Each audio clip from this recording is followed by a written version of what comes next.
Anthony Richardson had his first training camp practice as a rookie in the NFL yesterday. So, how did he do? What about Shaquille Leonard being out there for the first time in months? And Jonathan Taylor versus Jim Irsay and the Indianapolis Colts? Drake, I don't know how we're going to cover all this in an hour, but let's talk about it. Welcome to the Horseshoe Huddle Podcast presented by Fan Nation on SI.com, part of the Fans First Sports Network. My name is Andrew Moore, and I'm joined here, as always, by my fellow writer and co host at Horseshoe Huddle, Drake Wally.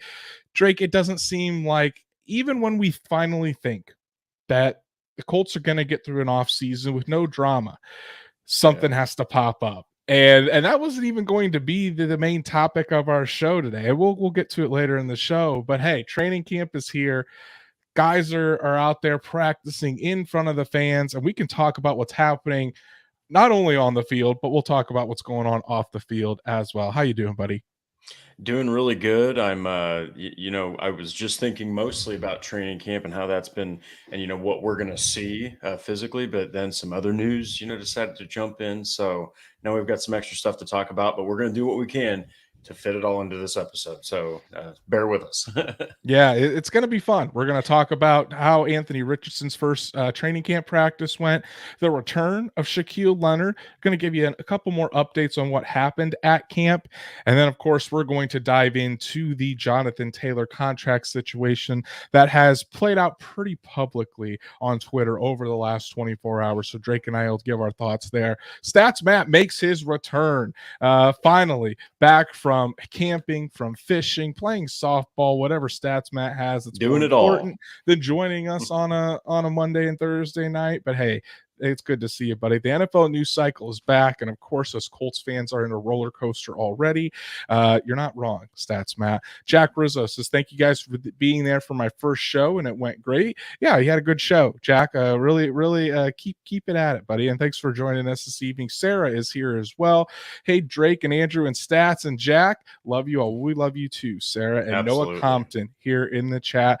Yes, we are back, and we're gonna dive right into it. If you guys haven't done so already, you're going to want to make sure you follow us on all of our social medias, like Horseshoe Huddle on Facebook, follow at Colts on FN on Twitter, and subscribe to the YouTube channel here at Horseshoe Huddle and hit that bell so you know when Drake and I are going live, because guess what? We are going live tomorrow from Colts training camp. So sometime tomorrow afternoon, we'll be going live to break down everything that we saw at Colts camp tomorrow. So you'll definitely want to be subscribed for that. And if you can't catch us live, Apple, Spotify, Google, wherever you get your podcast, make sure you subscribe to us on there as well, because Drake and I just released our first episode of Horseshoe Huddle Halftime. So little a midweek episode, small 15 to 20 minute episode, just about a Colts topic that's on our mind. So make sure you go check that out. Want to give another shout out to Sarah, though, for the super chat, getting us off to a really hot start tonight. Sarah says, "I'm pumped for more Anthony Richardson, and I love Shaq. Glad he is doing better, and love you all. Go Colts." Sarah, we really appreciate the super chat. You're getting us off on a hot start tonight, and we really do appreciate that. So Drake, without further ado, let's dive right in. We're going to start out with Anthony Richardson, and really in his first practice, he showed a lot of promise. It obviously did not look too big for him when he was in the 7-on-7 and 11-on-11 action. He did make some plays. The crowd was certainly into it, seeing Anthony Richardson out there for the first time, and overall good practice for the rookie to get under his belt. What do you think about Anthony Richardson? We weren't there yesterday to cover it, but from what we talking to our editor Jake Arthur, who was there, and seeing what was going on at Colts camp, how do you think he did for his first practice?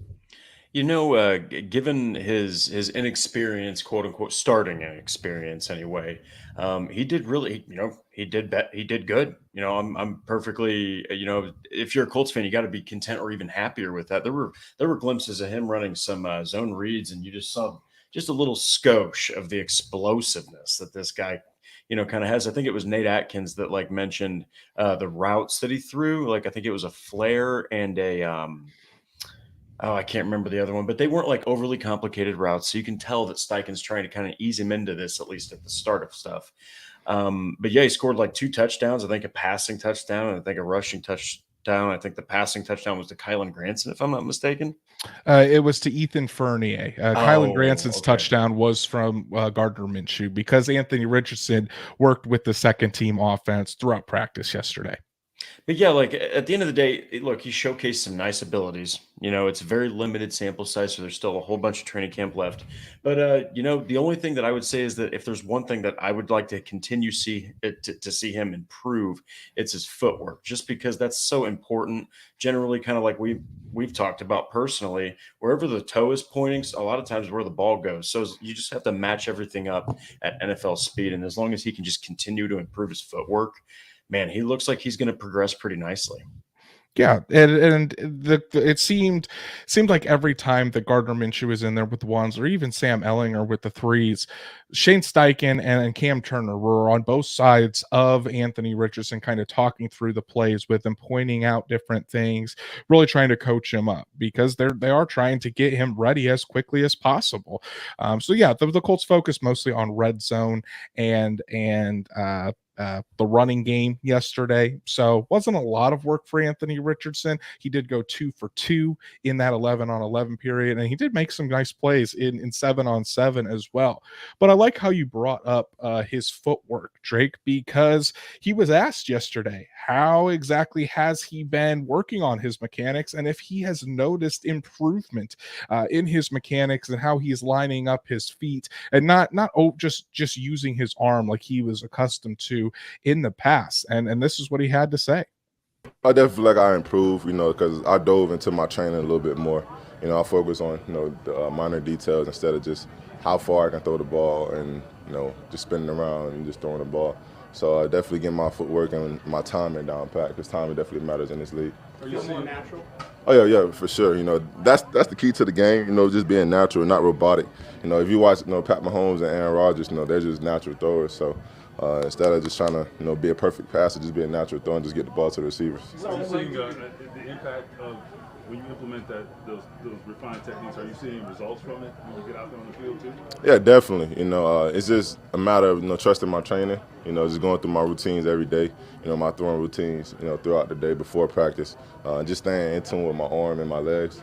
So just staying on point and just helping the receivers get the ball. Is it mostly engaging your legs more? Because you are a big guy, a big arm, and you can get away with that. Yeah, for sure. Get my legs right. Before I just relied on my arm, because like you said, big arm.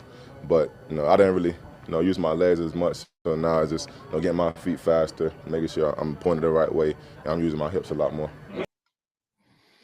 And that's what the whole process for him as a quarterback is going to be, getting those feet aligned, using his body, not just using his arm to try to rifle throws in there. And that's what is going to not only accelerate his development, accelerate his accuracy, but it's going to make him that starter quality quarterback that the Colts see in him and the Colts expect him to be at least by the end of this year. Yeah, and the way that NFL defenses pursue the quarterback now, it's not these big. I mean, don't get me wrong, they're still big dudes, but it's more of your DeForest Buckner build, more of your Aaron Donald build. It's not the Vince Wilfork, from the big beer gut type of defensive front anymore. So you have to be able to have quick footwork, quick throws, not rely entirely on your arm because a lot of times it's going to overcompensate with a guy who's as strong as Anthony Richardson is. So that's awesome to hear him say that, and especially in one of his first press conferences as a professional, an officially signed professional, I might add.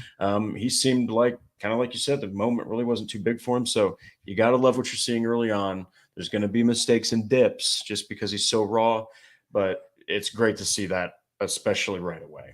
Yeah, I agree, and we all know that not only is the mechanics a big part of Anthony Richardson's development, but the mental side of it. Not going to throw Anthony Richardson out there until he is ready mentally, and that's why we've heard from Michael Pittman Jr. that sometimes it can be hard to get Anthony Richardson's attention because he's just so dialed in and focused on trying to learn his playbook as quickly as possible. And that was something else that he spoke to yesterday about where he is mentally, how he is improving the mental side of his game, and something he's really been focusing on. Mental, I feel like it's mental for everybody, but especially for me. Just diving into the playbook day by day. Just studying it every single day. I feel like we got most of the playbook, installed already, but it's just repetition, going over it every day. So definitely 100% mental for me right now.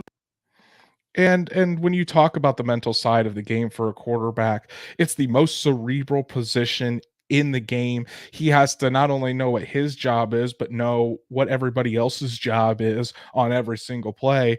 And it's going to be sped up in the NFL game as well. So it's good to see that that's what he has really been focusing on, and it sure looks like with the coaching staff is really trying to accelerate that as well with Cam Turner and Shane Steichen really trying to help him and explain different things, point out different things while Gardner Minshew and Sam Ehlinger are taking those reps, because while they're out there taking the physical reps, Anthony Richardson is still taking the mental reps on each one of those plays as well. Well, and we've said it, the two things that are probably for him most important are his footwork mechanics, footwork and just those simple, fundamental mechanics, the intermediate accuracy, which he didn't exactly talk on the nose about. But then we've talked about the mental, and so he's got so many physical attributes. There's a lot of stuff that's already checking the boxes. So he's at an advantage. So as long as he can connect those other things, it's great. But it's also nice to hear him acknowledge that right away. It's nice to hear that he's just done nothing but dive right into the playbook, because it's really hard to memorize an NFL playbook when you have to also know everyone else's, spots as well. Yeah, and I think, but I think he's off to a really good start. I mean, you hear from all of his teammates. Gardner Minshew has talked about it. Shane Steichen, Michael Pittman, all the guys that have really, Alec Pierce, even all the guys that have interacted with Anthony Richardson on the offensive side of the ball, talk about his work ethic. Talk about how smart of an individual he is. Like, people forget.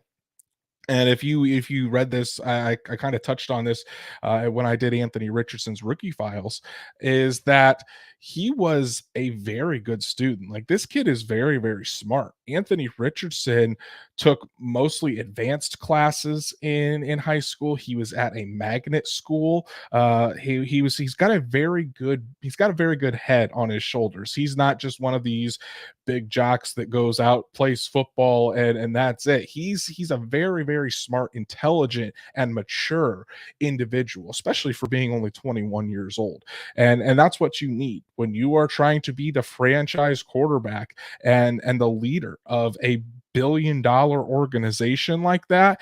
You have to be mature. And so far, Anthony Richardson, all he's done since becoming an Indianapolis Colt has worked his butt off, has dedicated almost all of his time to this craft, to his craft, to that obsession with getting better. And in the end, I think it's really going to pay off for him.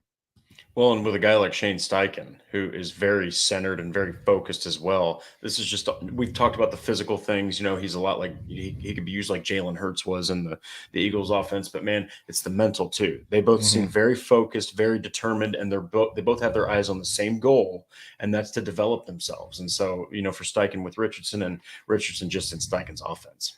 And like we said, there's going to be ups and downs throughout this training camp, throughout the season, but things are off to a good start for Anthony Richardson. And then there was another guy who also received a great, really big applause from the crowd when he stepped foot onto the field outside of just Anthony Richardson. And it was Shaquille Leonard. Shaquille Leonard returned to practice yesterday for the first time since November of last year. And he did a lot more than I was expecting him to, Drake. We heard that he was just going to participate in individual drills. They were really going to start, they were going to take it slow and ramp things up as the weeks went along. But Shaq Leonard was out there, did all individual drills. And when it was time for 7-on-7 and 11-on-11, guess who was out there with that first team defense? It was number 53. Yeah, and he seemed way more exuberant. He was so much more involved, even on the Colts cam. Him waving with his big cheese ball smile. I just absolutely loved it. It just made your heart warm if you're a Colts fan. But hey, I think he was out there for more than like 85-90% of the snaps for 11-on-11 and 7-on-7. So the fact that he wasn't on the physically unable to play list, and then he steps out there and is already playing with the first team nonetheless. That is fantastic. And again, just to hear him in the interviews and in the answering the questions, he just seemed way more focused, way more into camp. Obviously he was always that emotional side on the sideline in a bad season, but it's just good to see him out there mixed with the way he was answering those questions. It seems like he's feeling better than he has, as he said, in quite some time. And Logan Schmidt, good to see you, my guy. He says Shaq is back, baby, and I think that's what a lot of the defense felt, and it's certainly what Shaquille Leonard felt yesterday. As you mentioned it, he said this is the best he's felt in a long time, and luckily we were able to hear from Shaquille Leonard yesterday, and he spoke about his recovery and how he's currently feeling. Listen to what he had to say. I felt good to get back out there. First time in a while, I felt this good, so. Just want to continue to stack the days and get better each day. Does this rehab feel different at this point? Yeah, of course. I feel like I'm getting better. I feel way different than I did last year. Feel confident, so just want to continue to come out, work as hard as I possibly can, and be the best version of myself for this team. You're the only one that knows how you feel. What tells you that you're making that next step and stacking them, like you said? I'm just practicing and going against my teammates. When you're working by yourself, it's hard to judge. So now when I'm being in the team setting, going against the guys, working on hands and feet, and just being in space, and just seeing can I improve each day. Feeling fluid. You look pretty fluid out there. Yeah. Today was the best I've felt in a long time. So I'm happy with it. Just thank the guys who been working with me this whole time and continue to work. So yeah, I'm feeling good. Shaq Leonard's feeling good. That's what I love to hear. And yes, when he was going through drills yesterday, he did seem like he was, as Mike Chappell said, he looked pretty fluid out there. Didn't look like there was too many restrictions. Obviously, the Colts I don't think they want to put him out there in full pads and full contact just yet. But it was really good to see Shaq Leonard out there taking those reps and really, his speed might not be there yet. He did look a little bit slow on some of those things, but he's also not fully recovered yet, in his opinion. He's not all the way back. He's still trying to work his way back, get himself into football shape. Because Drake, I know you know this just as well as I do. You can do all the drills you want, but until you get back there on the field and in those live situations, you're not going to be 100% back. Yeah, and he even mentioned that, it's completely different when you're training alone as opposed to actually going out there and playing against other professionals, and some good ones, some pretty good ones in the Colts offense that he deals with. So just, again, to see it all finally progressing towards the right direction, because this, again, I know we've said it over and over again, but it's nerve issues, and it led to other issues because it was in his lower back. So it was just so complex to deal with. Can't imagine how he had to deal with that mentally. So the fact that he's out there and he's talking right back to the media, seems confident. He's very straightforward. He's a serious guy, man. He really wants to play football. So I think there was a tweet that I saw not long ago where it said, I wouldn't bet anything against Shaq Leonard. That dude, he's very determined, very smart, and he's very focused on getting back, and it looks like he's on the right track. And it has been very taxing for Shaquille Leonard mentally. He talked about about how he's out there watching his brothers fighting and clawing on the football field. He feels like he's letting them down. He was missing out on that because he couldn't be out there. And I want to highlight this comment by Wyatt Law. He says, I'm so glad that Shaq appears to be proving me wrong about feeling like August of 2019 all over again. Yay for Shaq. Good comment, Wyatt. Good to see you, bud. And that's why when I saw so many comments about this is going to be an Andrew Luck situation all over again, that never really resonated with me, because Andrew Luck had a life outside of football. Football wasn't Andrew Luck's whole world. Football is Shaquille Leonard's entire world. He even mentioned, I don't have the clip to play, but in that presser yesterday, he mentioned, when he's in between those white lines on the football field, that's his sanctuary. That's where he gets away. That's where everything just all becomes okay. No matter what he's going through in life, no matter the stress, the hurt, no matter what's going on, when he's on the football field, that's when he feels at his best. So when you have someone that is just so obsessed with the game and loves the game so much like Shaquille Leonard, there was not going to be a way that he was going to step away from this without trying to get back on the field, without at least attempting a comeback on the field, because his love of the game is simply just too strong to do that. Yeah, and the thing about Shaq Leonard's mentality is that he is unique. I mean, he will absorb the negativity in a way that I've seen few players actually do it, and he will just turn it into a completely different situation for himself. And so I think that he's actually had to go through quite a bit of that. Just a lot of doubt in him. Which, look, I totally understand it. It's frustrating. You got the star player that can't stay healthy, but it also, in the midst of all this, he was working to get back. So it looks like all of that hard work is finally starting to come to a head. It's just going to be a matter of how much, is he going to continue to do this throughout the rest of training camp?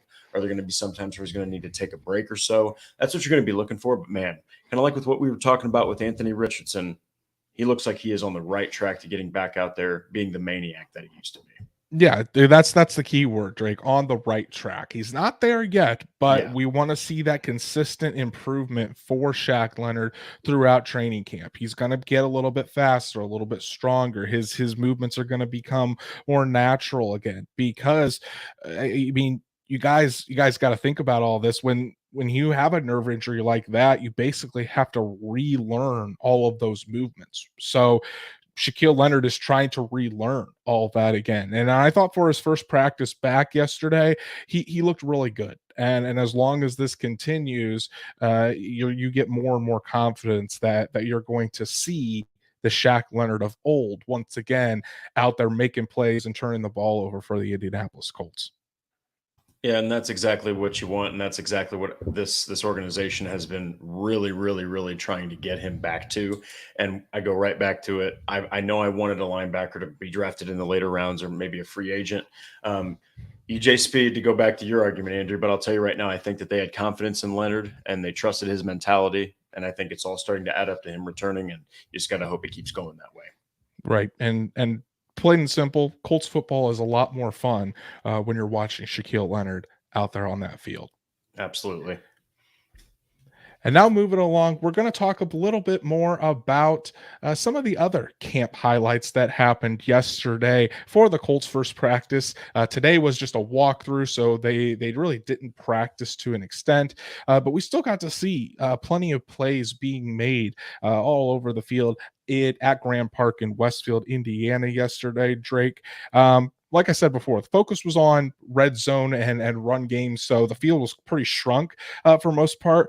We talked a lot about Anthony Richardson, but he's in a quarterback competition with Gardner Minshew. Gardner Minshew performed pretty well. He was a 4 for 4 on the day at 11 on 11 and had a touchdown to Kylan Granson in the flat. So I think Gardner Minshew, obviously having a leg up, being that veteran, being in Shane Steichen's offense previously, but Gardner Minshew with an impressive first day as well. Yeah, and Kylan Granson, Andrew, caught that touchdown you've been wanting him to get. Yeah, it just wasn't in an actual game. Listen, I've seen him catch plenty of touchdowns in training camp at Westfield. I want to see it on the Lucas Oil Stadium turf. Absolutely. Well, hey, Gardner Minshew, of course, he's going to look good. I mean, he's been doing this for a while now. I mean, not like super duper long, but he's considered a veteran, and this is his third franchise, so you'd expect this. It is good to see him kind of connecting with the offense right away, if he has to play. And kind of like what you had mentioned is it's similar to the offense that he ran in Philly, but it's different talent. So it's also good to see him able to already just connect and kind of hit the ground running with Steichen's offense. That's what you expected to see when they signed him. Right. And Shane Steichen did mention that the quarterback starting reps will be split up as we go through camp.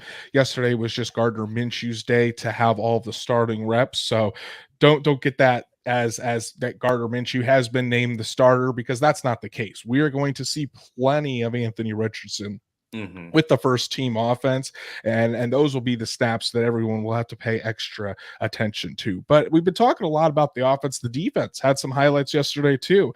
Kenny Moore the second, a guy that really needs to have a big year, big training camp to get that confidence up. He made a nice play yesterday over the middle, tipping a ball away from Michael Pittman Jr.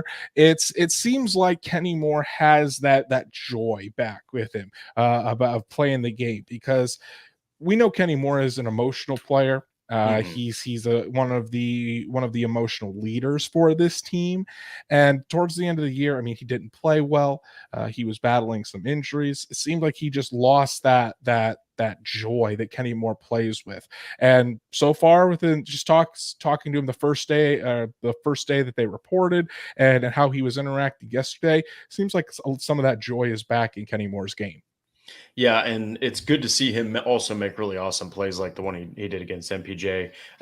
Going back to a previous episode of ours, I do think, though, on a serious note, Kenny Moore needs to get back to a Pro Bowl level, and I think he's going to do it this year. I know it sounds kind of crazy to say, got to go a little easy on him if he had a rough year in a new defense. It's the pros, man. And the thing is, they've got a lot of young cornerbacks now. So, one of those guys could theoretically be put into a slot role, like a guy like Darius Rush. So, you're kind of thinking Kenny Moore, how's his mentality? Like you said, it was good to see him smiling. It was good to see him taking pictures with fans. Saw a lot of him on Twitter and making a lot of fans happy. So that's good to see from Kenny Moore, because like we said, he is right now the undisputed cornerback one, even though he's in the slot for the most part.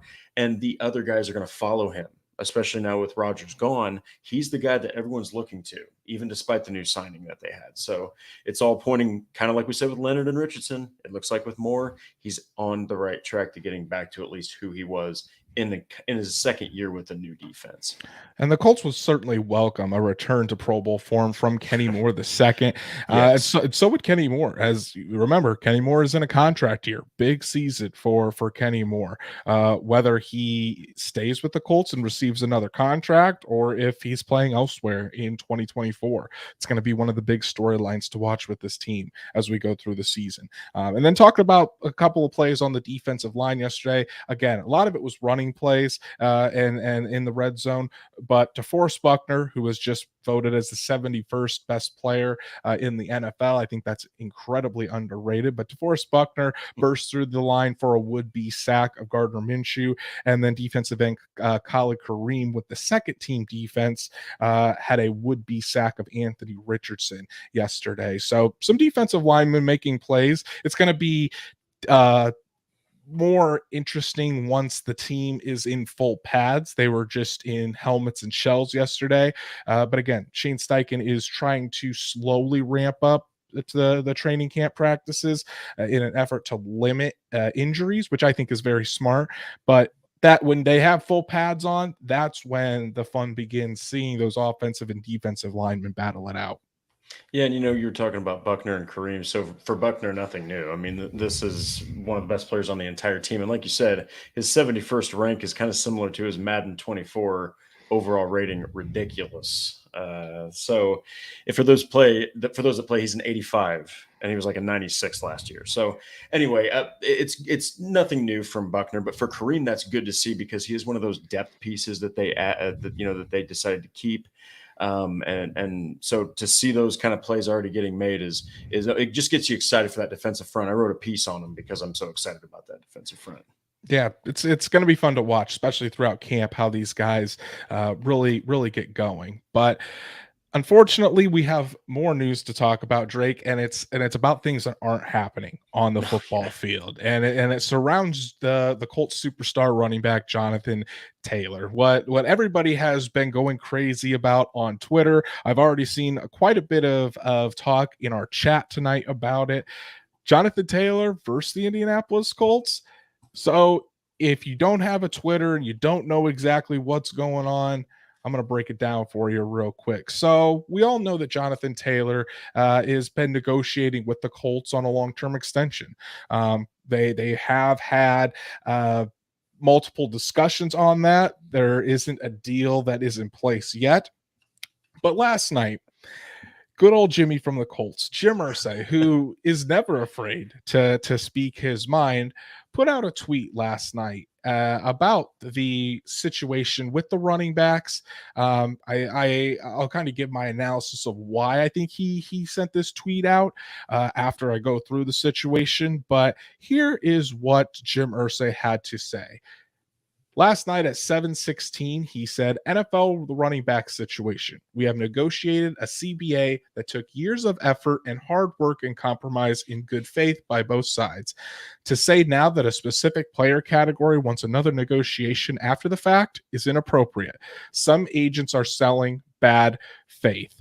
So Jim Irsay tweeting that out when you were in the middle of a negotiation with your star running back, as the entire NFL is kind of talking about what's going on with the devaluing of running backs and other star running backs having issues getting paid. Probably not the best and smartest thing that Jim Irsay has ever done. But Drake, that's not all. That's not all that happened. Shortly after, about an hour later, there was a specific someone that quote tweeted that and had their response. None other than Malachi Kawa. Who would that be? The agent for Jonathan Taylor. And he said, bad faith is not paying your top offensive player. So it seems like negotiations have now gone into the public eye. And there have been other tweets since then, not Jim Irsay about the situation, but Jonathan Taylor's agent certainly has voiced it. His likes on Twitter have all been about either the Colts trading Jonathan Taylor or something to that effect. Mm-hmm. It's not going well. And it seems like everything has kind of reached a head. Now, I want to say Jonathan Taylor has not said anything. Chris Ballard has not said anything. Jim Irsay has not responded to that tweet by Jonathan Taylor's agent. Ever since that response, it seems like it's all been on Jonathan Taylor's agent's end. But Drake, I think I could speak for all of Colts Nation when I say this isn't good. This really isn't good, especially how it's all playing out so publicly.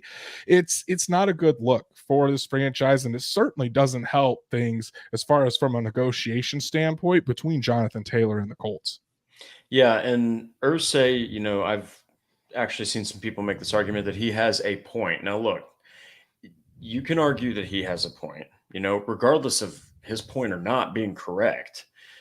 He didn't need to put it out on Twitter in the first place. I feel like that was, while it could be quote unquote true, you didn't need to put it out and put it on Twitter where everyone could see it, because now there's an entire frenzy of news that is on the Colts are in the public eye now. And they already were with the Isaiah Rodgers thing. They already were not long ago with the Jeff Saturday thing. They've been in the public eye for some drama.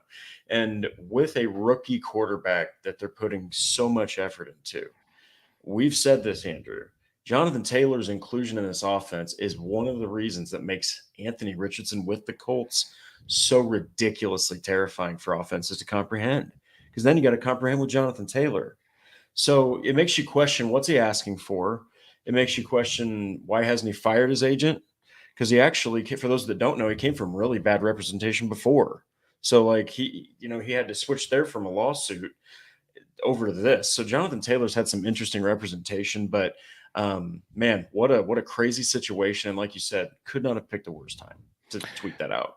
Yeah, it definitely was not smart by Mr. Irsay, and we've seen him kind of do these things before. That's just who Jim Irsay is. Whether you like it or not, he's the owner of the team, and he's not selling the team. That's for damn sure. So sometimes you got to put up with some of Jim Irsay's antics. Do I think that tweet was directed at Jonathan Taylor? No, I do not. I think it was directed more towards the comments that Steelers running back Najee Harris made about renegotiating the CBA on the basis that running backs were getting the raw end of the deal, basically. So that's why I think Jim Irsay tweeted it. Still doesn't make it okay. He still definitely should not. And I'm sure as soon as Chris Ballard heard about it, he wanted to pull his hair out. But at the same time, it's not good for Jonathan Taylor's representation to be doing that. I mean, yes, you can surely stick up for your client, but to publicly send that tweet, and then sure, maybe the one tweet, it's like, oh, it blows up for a little bit, but then to continually egging this on with the likes of Jonathan Taylor being traded, or wanting him to be traded. And then continuing when Ian Rappaport tweeted out today that hopefully the situation will get fixed soon, and then his agent responds with, I doubt it. I mean, that's not good negotiating either. So not to mention, it seems like, as our buddy Logan Schmidt pointed out earlier today on Twitter, I mean, this agent of Jonathan Taylor's had a tweet way back in 2012 of him going after Jim Irsay. So is he really negotiating in good faith? Does he just have it out for Jim Irsay? I mean, I have no idea, but I don't know. I think we need to, the bigger question with all of this is Jonathan Taylor okay with all of this, with what his representation is doing, making it go so public, and acting or kind of looking like a just an immature person? And if Jonathan Taylor is okay with all of this, I mean, that would definitely, I'm not saying he is. I'd have no information, no insider info on if Jonathan Taylor has said or has okayed these tweets and responses. But if Jonathan Taylor is okay with all this, and if this is how he wants to go about things, it's certainly not going to give him more leverage, and it's just going to turn the Colts fan base against him. And it seems like that's already started to happen, because a lot of fans see what's going on. They don't think it's unprofessional. They don't think it's the right way to go about things.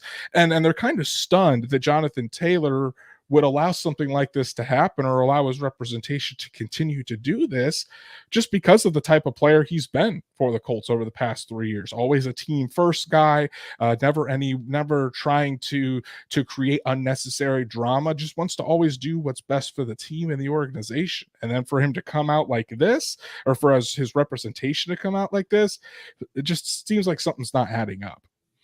Yeah, and after watching what happened with Saquon Barkley's, I think it was a 1 year, $11 million contract. That, in my opinion, he's underpaid. And it just shows how it's just continuously the running back position, it seems like overnight almost has just dropped off a cliff in value, to where a guy who basically ran the receiving and rushing end of an offense to the playoffs actually gets paid that kind of money. So Jonathan Taylor's probably seeing that. The Colts might have that in their pocket for a negotiating factor. Who knows? But as you said, the two biggest things, his representation does not need to attack somebody almost on a personal level, like you said. The persistence just warrants something weirdly personal, in my opinion. So I'll just get that out of the way. The other end is Jonathan Taylor's silence is weird. There's not even like a little leak of, hey, we're working on it. It was an error on my agent's end, blah, blah, blah. I've let him know that I'm upset. Anything would be nice. So, man, more drama. It hasn't stopped quite yet. Colts fans, hang in there. It's going to come to an end soon. Now you're hoping that it comes to an end with a mutually, beneficial contract extension.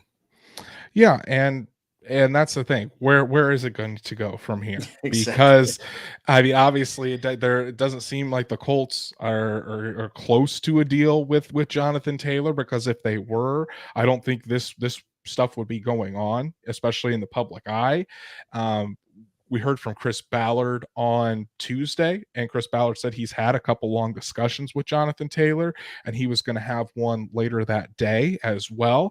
So I'm sure that has obviously happened, but we'll have to see. Chris Ballard also said he's not opposed to going into the season and signing agreeing to an extension during the season. So this thing could drag out a lot longer than we initially thought. I thought that Jonathan Taylor would agree to that the Colts and Jonathan Taylor would come to an agreement and get a long-term deal done before week 1. Now, it's still a possibility, but with this new news coming to light, it certainly seems like the two sides are farther apart than we initially thought. And that's just, again, that is not what you want right now, because this offense still, until proven otherwise, to me, and probably to a lot of people, it still runs through Jonathan Taylor, and he is without question the most dangerous weapon that the Colts have.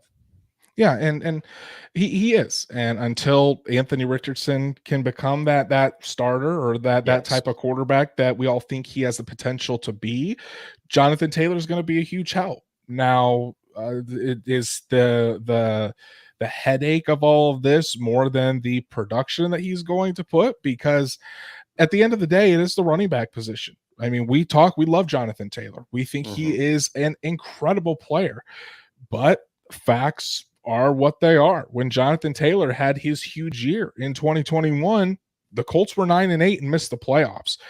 Zach Moss last year to end the year, when Jonathan Taylor was out, Zach Moss showed that he could be a more than capable running back in a starter's role. He averaged almost 5 yards per carry with the Colts, and the offensive line was getting better, but they still weren't fantastic like they were when in the running game in 2021. So when you talk about all of this and just where the running back position is, I'm sorry, Jonathan Taylor just really doesn't have too much leverage here. Sure, he can go and sit out, but it's not like Jonathan Taylor has cashed in on his second deal, right? So he hasn't made the big time money that he could continue to do this. It's pretty interesting to see how this all plays out. I know a lot of Colts fans are nervous. There's some others that are saying the Colts should trade Jonathan Taylor. Some are saying the Colts should just pay him what he wants. Ultimately, I still think this comes down to, I still think this ends up with a long-term extension. Do I think it's going to happen before the season? I'm less confident on that happening, but man, I just don't see what this is, how this is being productive in advancing those talks. If I was Jonathan Taylor, I would immediately be speaking to my representation and tell him to cut it out, or else I'm going elsewhere. But hey, if this is the route Jonathan Taylor wants to take it, I mean, we'll probably see more of this, and that might be where Jonathan Taylor ends up not staying long term with the Indianapolis Colts. Yeah, and to make it a very brief response, fans need to understand that just these tweets between owner and agent have really muddied the waters in this discussion, because until you hear from Jonathan Taylor, you have no idea what kind of impact it's having, because he's the guy that's actually going to be getting the contract if it happens. So stay tuned. We're just as shocked as anyone else is that it all happened, but hopefully the Colts can get through it just easily with Jonathan Taylor happily extended. And again, an agreement where both sides can mutually be happy. Right. And guys, I see what's going on in the chat as well. I mean, we don't need trolls in here. We can have a civil discussion, but when you start calling people clowns and you're just constantly trolling like that, especially when you're calling a man that has, in Jer Mersey, who has overcome his addiction issues, about that, I'm sorry, that's not going to fly. So that troll has been banned from the chat, and we're not gonna talk about him anymore. So Drake, let's wrap up this fun episode that we've been having just by talking about the latest Colts news and rumors here. So we talked about Jonathan Taylor and his contract situation. Well, Jonathan Taylor is still dealing with an ankle injury as well. So the players that started out on the PUP list, or the physically unable to perform list, were Jonathan Taylor, Tyquan Lewis, who had that patellar injury last season, still working his way back from that. Chris Ballard said it's still going to be a couple weeks. And then rookie tight end Will Mallory, who injured his foot in OTAs. He is still working his way back from that, but Chris Ballard said he's close. So really none of these injuries, I would say, are too concerning. Obviously, we want to see all of those guys get back onto the field, but as far as Jonathan Taylor's concerned, he never takes reps in training camp in the preseason anyway. Whether it's because of his ankle or whether it's because of his contract, we don't know. We're not going to speculate, but it doesn't seem like the Colts are dealing with too many issues right now, which is a really good thing to have, Drake. Yeah, and as one of the ones that I was on the lookout for, and then kind of realized that he's still rehabbing from a previous injury, was Tyquan Lewis. And so just to see everybody kind of as you would assume they'd be, on the PUP list, it gets you still excited for when they're going to be able to actually get out there on the field. So at least it's not a massively long, type of list, knock on wood, that everybody stays healthy throughout the season. And as you said with Jonathan Taylor, still rehabbing the ankle, and he's usually not even a part of this kind of stuff anyway. Exactly. Want to give a quick shout out to, I hope I'm saying your name right. It's either Augustine or Augustin Ramirez. It says, greetings from Panama City, Panama, Horseshoe fan in Central America. Good to see that the Horseshoe is got some fans down there in Central America. Love that you're watching this show, and Awesome. Hopefully you're enjoying yourself. Hopefully you'll be back. So Drake, we talked about the guys on the PUP list. Guys that missed practice yesterday included Juju Brents and the rookie cornerback out of Kansas State, and safety Julian Blackman. Shane Steichen said both are dealing with a little bit of hamstring injuries, nothing serious, but it does seem like that they're just taking it easy. Again, to start camp, really don't need to be pushing these guys, and don't want to risk more serious injuries. Yeah, especially with how Steichen's kind of opened camp on more of a slow note, just to get everybody, slowly ramped up in a nice progression. So, like you said, you don't need to risk, putting guys like that out there that are just trying to finish up, kind of maintaining the rest of their recovery. So it's just good to see that everyone's at least close to recovery. I mean, the Colts could actually have a pretty, full team by the time the season starts, which is nice, especially with your starters. Right. And hopefully that keeps going. We always hate to see injuries in training camp of any kind. It just seems so unnecessary. And so hopefully these guys are all back soon. And then our final thing to talk about today, Drake, rejoice. The Colts signed a veteran cornerback. No, it wasn't Casey Hayward or any of the other guys we've talked about on this show. It was former Dolphins and Chiefs cornerback Chris Lemons. So Chris Lemons has been in the league for about 4 years now. 42 games, 0 starts. I think he has 26 tackles in his career, including an interception and a forced fumble, but he's mostly played special teams throughout his entire career.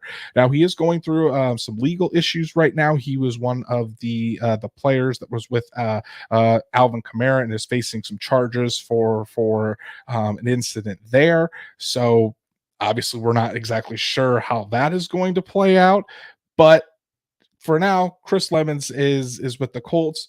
Drake, I don't know about you, but this just seems like more of a camp body to me. Juju Brent's out, some other cornerbacks maybe not going all out. It just seems like another body in camp to me. But hey, I could be wrong. Yeah, and you kind of want a low risk, high reward if he ends up hitting somehow. Like you said, he's been in the league 4 years. Most of his tackles have come from special teams, which he's had a whole load of snaps on special teams. So as everyone knows, the Colts love those types of players that they can plug and play in there. So maybe he finds a spot there. But like you said, with Juju Brent still kind of coming, to recovering from his wrist injury and now hamstring injury, it's just a guy to get out there to play against the other receivers and stuff, so they have even bodies. But like you said, you could be wrong. Maybe he turns out to be a halfway decent player, finally gets some snaps on defense. Yeah, we'll just have to see how he's out there. I think his first practice will be tomorrow. So Drake and I will be there to check him out and see. But hey, I think I just, from everything we've talked about today in this episode, I just get back to the fact that it just doesn't seem like there's ever a training camp or off season where the Colts don't have just a little bit of drama. But hey, that's good for us. It's fun to talk about as always, Sure. and we're going to be along for the ride. So that's our show for tonight, guys. Really appreciate everybody joining in. The chat was off the hook tonight. I want to give a special shout out to Sarah for the super chat. She's always one of the real ones. Give another some shout outs to Nomadic Brian, Beverly Twin Life, Augustin, John Davis, let's see, Logan Schmidt, as always, Truitt, Adam Johnson, Stats Matt, Wyatt Law, Nathan Comanci was here. I think that might have been everybody. I apologize for you guys having to deal with the troll while Drake and I were talking, but I think our chat's a lively group, and they can certainly hold their own. So no, Absolutely. I think you guys more than handled it, but we really appreciate all the support. Please, if you haven't done so already, we'd really appreciate a follow on all of our social media. Go ahead and like Horseshoe Huddle on Facebook. Follow at Colts on FN on Twitter, and subscribe to the YouTube channel and hit that bell so you know when Drake and I are going live, because once again, tomorrow afternoon, after practice is wrapped up, after Drake and I are done with the media availability, writing our pieces for horseshoehuddle.com, we are going to be going live once again from Westfield, Indiana, Grand Park Sports Complex, from the Colts training camp, so we can give you a live update on what we saw all day, what we heard the players talking about, the coaches that we're going to be speaking to. We're going to bring that to you all live tomorrow afternoon. So make sure to subscribe and hit that bell, because you're not going to want to miss that episode at all. But if you can't catch us live, Apple, Spotify, Google, wherever you listen to your podcast, we're on there as well. So please subscribe and give us a 5-star review. And you don't want to miss any episodes of the Horseshoe Huddle Halftime, which will be audio only. So make sure you subscribe on there. And like we talked about, we've been really busy on horseshoehuddle.com trying to get content out to you guys about the Indianapolis Colts. Drake, what are some of the pieces that the people can go check out that you've written? So the one that I discussed Jim Irsay's argument with his with JT's agent. So there's that, and then there's also why I felt this is one of the most, if not at least in recent memory, the most important training camp as far as by year in recent memory, just given all the stakes that have happened over the last couple of years and the bright future that might be ahead. You're definitely going to want to go check those out, guys. And for myself, I wrote a piece on Anthony Richardson's comments, how he's feeling after his first training camp, what he did over the offseason. I really dived into how the Colts, not only Anthony Richardson, but Gardner Minshew, Sam Ehlinger, and about 95% of the offensive skill position players met down in Miami. All of that is in that piece, so go check that out. And my final Rookie Files piece on Jake Witt drops tomorrow morning, so be sure to check that out, because honestly, he might have the most interesting story out of all the Colts rookies. So that wraps up tomorrow. Be sure to check out Jake Witt's Rookie Files. You can follow Drake at DWalsterDrake. You can follow me at Andrew Moore NFL, and we will be back tomorrow afternoon live from Colts camp to bring you all of the action and everything that we saw throughout the day. So have a good evening, Colts fans, and we'll see you tomorrow.